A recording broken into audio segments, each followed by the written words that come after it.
بسم الله الرحمن الرحيم كم دې رسیدلی ولا يلزم النكاح دغه دې کنه خلک ربط ما قبل توکي دی مولوی صاحب چې یاد شي را ده مولوی صاحب من ویلو په نهي کې ټول 15 ابحاث دي یو باس نهي تعریف وقول القائل لغيره على سبيل الاستعلاء لا تفعل او دا قبيله د خاص نه دي او دویم نمبر د نهي اقسام سلور او د حکم په اعتبار سره درې جوړېدل ځکه د قسم اول او د ثاني په شریک یو حکم قبیل عینه وزن قبیل عینه شرعن شریک یو حکم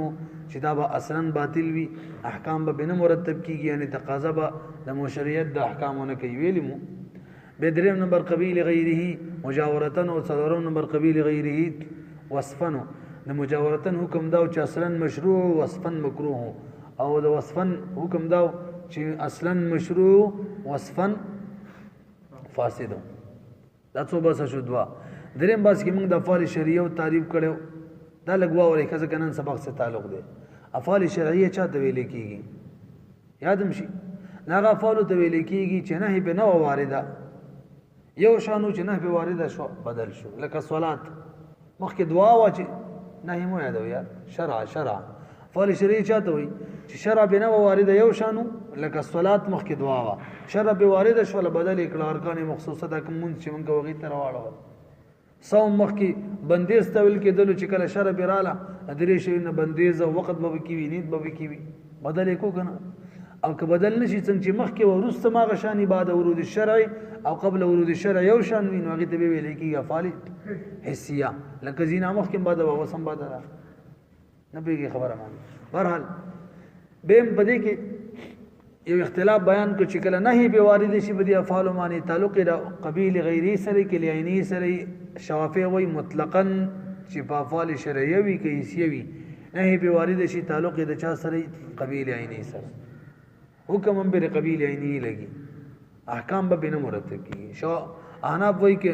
افعال شرعیه وي او نه به وارد شي تعلق به د غیری سره وي کې حسیه وي او نه به وارد شي به د قبیل عینی سره تعلق وي دا قسم کړي وکنه دلایل ذکر کړي پورا څو باسه شو درې باسه څلورم باس کې به موږ تفریعات کړو تفریعات اوله تفریع بيع بالخمر وا نو موږ بده کې کوشش ته خبرې کړو چې دا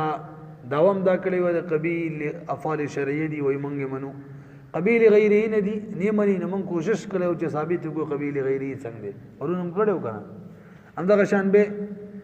تقریبا 15 تفریعات دویمه تفریع ربا والا حکم نو موږ دې داوا کړی و افعال شرعیه دا نه به وارد ده موږ د دې تعلق هم د چا سره دی لغیری سره نو کوشش هم کړو چې څنګه لغیری دي هم ثابته کړو یادم شي کنه دریم نمبر هغه بای کې چې شرط فاسد ولګی دا تفریع نو موږ ویلو دم افعال شرعیونه د غیر سره منی تعلق نه به وارد شوی د قبیل غیری نه د غیر منله نو موږ ثابته کړو چې لغیری نه ده څلورم نمبر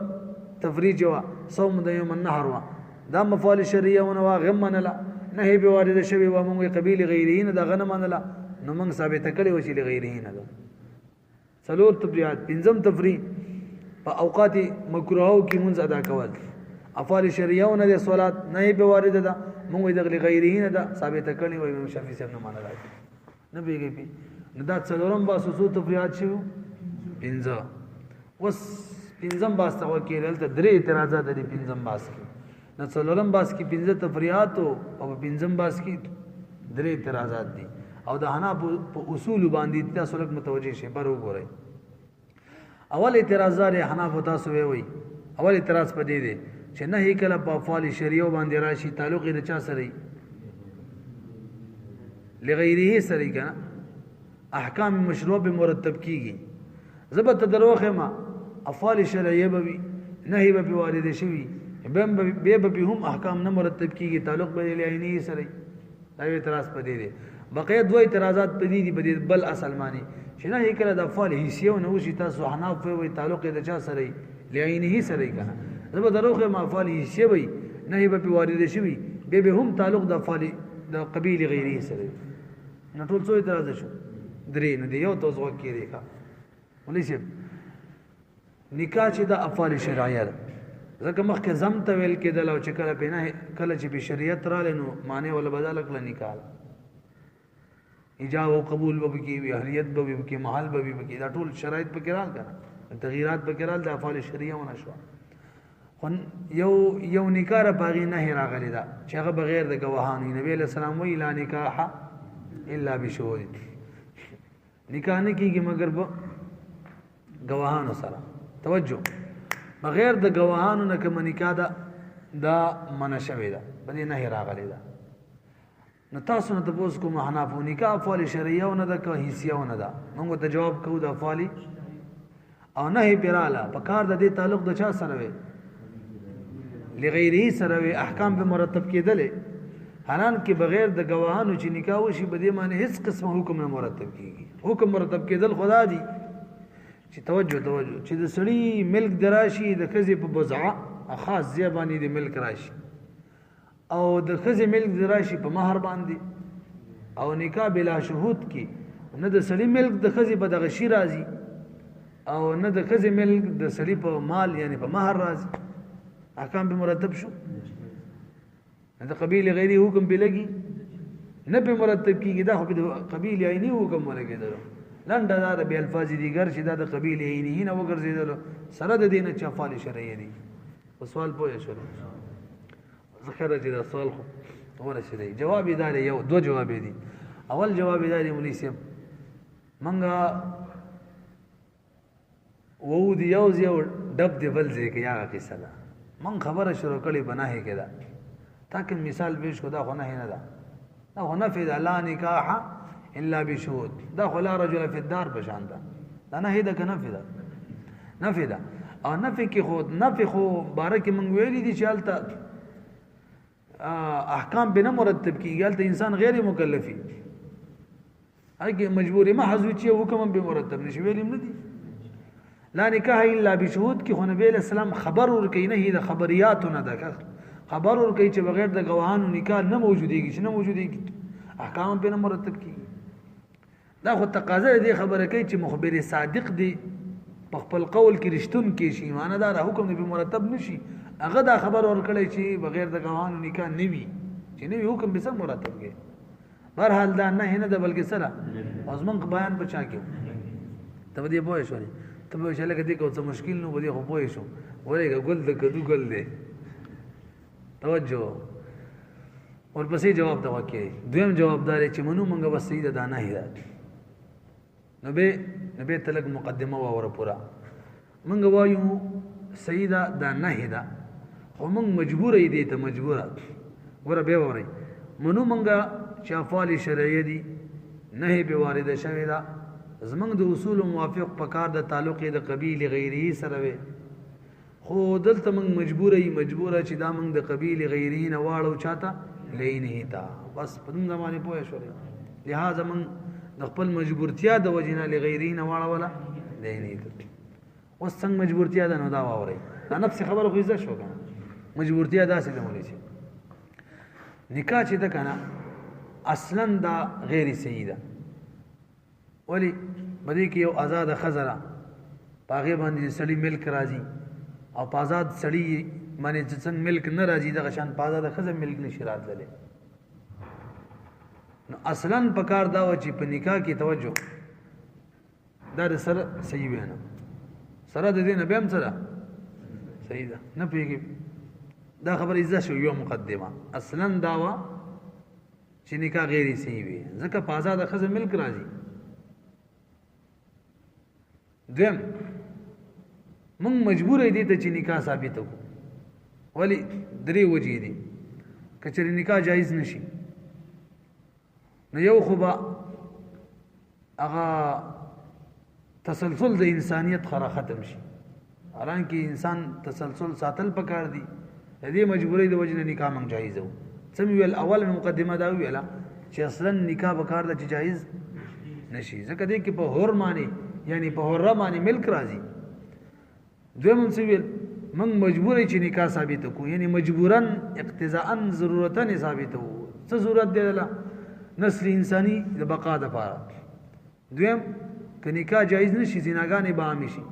او زنا خو معاشره کې فساد پیدا کوي دویم داسي وي د زنا د فساد د ختمولو لپاره دا ضرورت دی دریم کچری نکاح ثابت نشي جایز نشي نو انصاب بغړ شي نه کی شریعت کې انصاب او تغړ عزت میراو دی نسب ثابت ساتلو ده دریو مجبورین د وجینا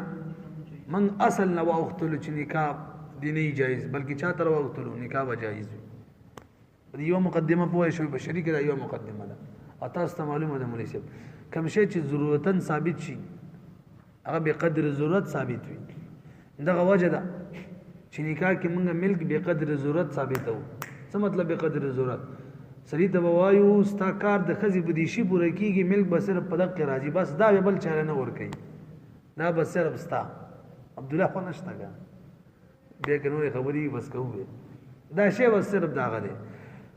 خو ګوره خاونه ستا ملکیت در خزي دي شي نه علاوه بنور شي ناراضي کچره دي خزي ځان په مزدري چاله ورکو کنه کاری چا سکو نوکر شول چیتا ا پیسې ګټلې بر چای خالص د خزي وای دا څنګه د چې لکه غلام پیسې ګټي بر چای مولا وای نو ګورئ ملک من خاون ته صرف او صرف د شي ورکو د نور څنګه کله خزي نه چا لاس کټ کو او باغې معنی ارش را لیکنه دیت نو بچاته ملوي صرف خزي ته خاون ته نه حالانکه غلام نه کټ شي مولا ته ملوي مکمل ملک نه دی دا خزب کور کې بلاس او پته چاول کزما خزر را لې سبي لګې شو دله مظاهر کړه یعنی شوبه باندې وته شولا نو چې شوبه باندې وته شي دې لپاره به هغه مہر مثل پګاریه بولور کې او قروته وي ابي دې کنه دې نو بسري نه ورکو هم د خزي دې راستا دې نو ګورې تاسو کو سوچ وي ملک من ضرورتن ثابت کو به قد ضرورت صرف پشي معنی بس نور نه دا څو مقدمي زده شوري دعا یو مقدمه داوا چې نکاح اصلا بغیر د چنوي جایز ضرورت د وجنه جایز شولا نو دا خو اسانه خبره ده او دیمه مقدمه ټولې دنیا ته معلومه ده چې کوم شی ضرورتن ثابت وي اب قدر ضرورت ثابت وي دا خبره میزه شو صحیح ده کنه دریمه مقدمه څه واوري دریمه خبره ده مولوی صاحب نکاح چې دا سبب دی ښا او ملک بضعه ملک متع ملک بضعه د خشي ته ویل کی ملک بضعه مسبب دی نکاح سبب دی په دې سره خاون مالکی کې رخصي دي شي خبره پیږي او د دې ملک بضعه سره په نکاح کې حل د وتی حلال والد وتی دا لازم دی سمویل نکاح سبب ملک متع ملک بضعه مسبب نکاح چراله څوک سره راځي ډایرک ملک د بزې ور سره راځي او ملک د بزې سره لازم څوک دی حلال والد وته نو چې نکاح راځي ملک بزې راځي او ملک بزې چې راځي حلال والد وته راځي به الفاظ دیگر چې نکاح راځي کنه ډایرک ور سره حلال والد وته راځي نکاح د خوند یو مقصد دی به نکاح بل څه غرض نشته خلاصه دا چې نکاح صرف او صرف د یو شی لپاره مشروع ده مقصود اصلي د سی وي مقصود اصلي یو شی دی حلال والد وته اوس پوه شولې څو مقدمه شولې درې اوس راسه مولوی صاحب کمنګا خپل اصل د وګورو افعال شرعي دي نه په والده شوی دا قبیل غیري نه وګرځو څه معنا اصلا د مشروع وي وصفا د غیر مشروع وي یعنی حرمت هم د پکې راشي لکه بای بالخمر کې مشروعاله هم حرمتهم وو کنو دلتم داسي وکو حلال والد نکام دي حرمتم دي راشي نما د تویل مې صاحب د درېمه مقدمه کې چې کله نکاح کې مقصود څوک حلال والد وته وکنه ځکه دا لازم د ملک وزې سره مقصود د نکاح مقصود اصل د نکاح حلال والد وته اوس کتب کې قبیل غیرینه ګرځي وسپن په کې څم پیدا کې غیر مشروع والے حرمت هم پیدا کې نو حرمت او حلال والے خپل منځ کې ضد جوړيږي دا کې دې شي چې حرام وته دي حلال مي وته دي حرام وي کې دې شي یو شی دې دوه صاحب متعارض خو کې نه جمع کیږي لہذا د نبی له سلام د حدیث د وجه نه کې موږ حرمت چرا وستلو حلت هم ختم کو به ځکه دواړه نشي جمع کېدل چې حلت هم ختم کو توجه غا نو مطلب ملک وزه ختم شوله صبر ختم شو ځکه ملک حلت ختم شو ملک وزور څخه خپل ختميږي ملک وزې به مطلب څه شو چې ملک زما دي دا شی به ملکی او وته کوم دینه زه به څه کوم ارزي خبره مانی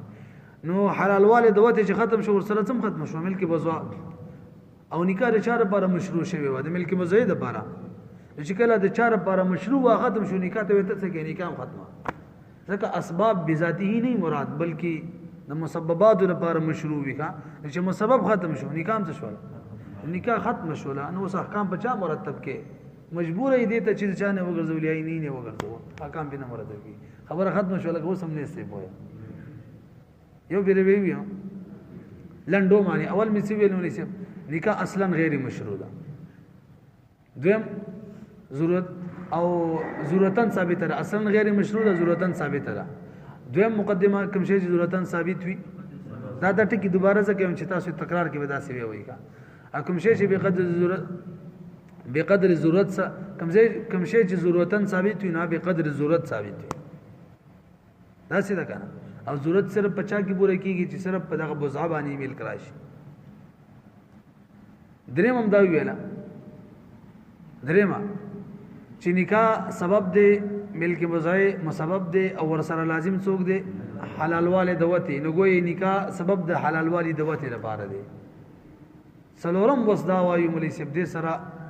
قبیل غیرین نشو ګرځولې مجبورای ولی اخو وسپن مشروعي نو کچري او ذاتن مشروعي وصفن غیر مشروعي کوس موږ د نکاح ذاتن مشروع کو حلال شي وته مقصود د نکاح وته د حلال والد ذاتن مشروعي او وصفن غیر مشروع کو حرمت بکراولو نو به خو متضاد صفات په یو شي کې جمع کیږي لہذا د نبی اسلام د قول د وجنه لا نکاح الا بشهود د وجنه حرمت راوستو چې را مسول حلت ختم شو چې حلت ختم شو نو ملک بزوا او حلت خو لازم ملزوم هم وسوسه شو نو چې کله مسبب ختم شي نو اسباب خو بذاته نه مراد نو نکاح سبب نام ختم شولا نو نکاح پاتې نشولا چې نشولا نه نفش ولا ک نسخ شولا نفش ولا ک نه شولا نه نفش ولا نکاح ختم شو من لکه ګلاس کې چوبني دي شولا نو احکام په چا مرتب کړي احکام به نه مرتب کیږي لہذا حکم د قبیل عینی په صحیح راتلو نه موږ د چانه وګرځولا قبیل عینی نه اوس په پوهه شولې دا ځګران هوته وګورئ ولا يلزم النكاح او نکاح باندې ولا يلزم النكاح او اعتراض د نکاح نه لازمي کی زمون په اصل معنی ترجمه باندې پوهه شولې کما نکاح بغیر شهود هغه نکاح دومره کما چې بغیر شهود ده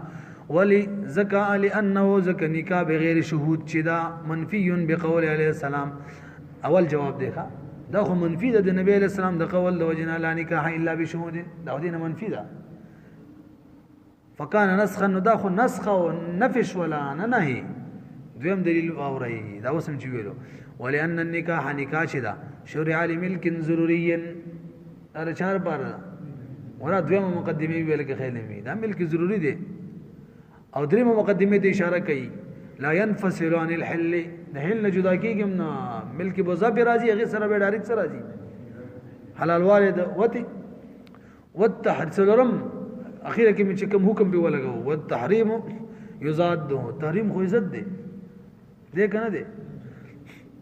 پدې پورې پوه شوي لګ بر وګوري په خلاف د بای باندې وي بای کې داسې حساب دي چلته مقصود حلال والے نه بلکې مقصود ملک وي بای کې مقصود څه وي ملک مقصود وي حلال والے ځکه ډیر زینو کې یو شی موږ حلالي خو ملک په جایز وي یو شی موږ حلال نه استعمال ولي خو ملک به څه وي لکه زار ستا په ملک دی اخلي حل استعمال ولي خولل جایز دي خره دی اخستي د خره ملک دی پراله نو استعمال ولي یعنی وته کولی جایز دي هغه وینځ د اخستي چې مجوسیه وینځي مجوسیه ملک په جایز دی والا حلال والد وته نشته ور سره غلام د اخستي ملک په جایز دی خو حلال والد وته بکې نو بای کې مقصود حلال والد وته نه بلکې داسي وای مناسب په بای کې د مسبب سره حلال والد دا لازم نه دی لکه څنګه چې هلته په نکاح کې د مسبب سره ملک بوزای سره نکاح سبب ملک بوزا مسبب هغه سره حلال والد وته څو لازم او بای داسې نه ده هلته دغه حلال والد د مسبب نه جدا کېدیم شي لکه مثالونه تاسو سماویل غلام باندې ملک رااله حلال والد وته نشته وینځي مجوسیه باندې ملک رااله حلال والد وته نشته بهیمه باندې ملک رااله حلال والد وته نشتا په پوه شولې لہذا التملی سے ذاتن مشروعی یعنی ملک د مل پکې سربراشي وصفن غیر مشروعی مطلب حلال دینی وی درلا دا جمع کېدل شي التا پوه شولې پی وګورئ بخلاف البيع بخلاف د بيع معنی لانه شرع لملك العين هغه د ملک هند لپاره مشروع ده اول د نکاح چوا سره د ملک وزیر لپاره نه مشروع ملک وزیر څوک څه کوي بلکې سره لپاره حلال والی د وته لپاره والحل فيه او په دې بيع کې حل چې حل دا خو تابع دي حالا ترى تقول نه انه شرع في موضع الحرمه هغه ځکه دا بيع مشروع ده کوم کې چې حرمت ده ځکه حرمت ضد حل حل دی نه کنه مقصود خودل ته هل نه دی نه بلکې مقصود څه دی ملک دی ملک د هل د حرمت سره جمع کېدی شي هل وسره شو جمع کېدل پوه نه شلې بي نو کوم کې چې حرمت وی التمرات لشي وفيما داخل افريده پاغه ځکه لا يحتمل الحل اصلا چلته احتمال له هل بالکل نشتره التهم ملک رات لشي نکاح بيرات لشي كالامه المجوسيه دا اول پر مثال له په موضع الحرمت کې مشروع ده نو ګوره ملک په امای مجوسیه راځي حلال والی د وته نشته والعبید والبهائم دا د دوه لپاره مثال له غلام کیو ګره چې لا يحتمل الحل اصلا د لپاره مثالونه دي چې هلته ملک شته حل به بالکل ناجایز کیږي بلکې خو جواز صورت جوړیدل چې مجوسیه مسلمانه شوه وي یا يهودونه شوه وي عیسایانه شوه وي به د وته کوله قرار به د وته کوله غلام ګوره که مسلمان شي نشوته کوله همدا شان بهائم بایو کوم دا قصه نه چلیږي خروب روکی قصه ته یاد راکا دا خروب والا ولا يقال في الخصب دا څنګه شي ها دا مثال بعد سبب نه پوره کیږي بل ورځ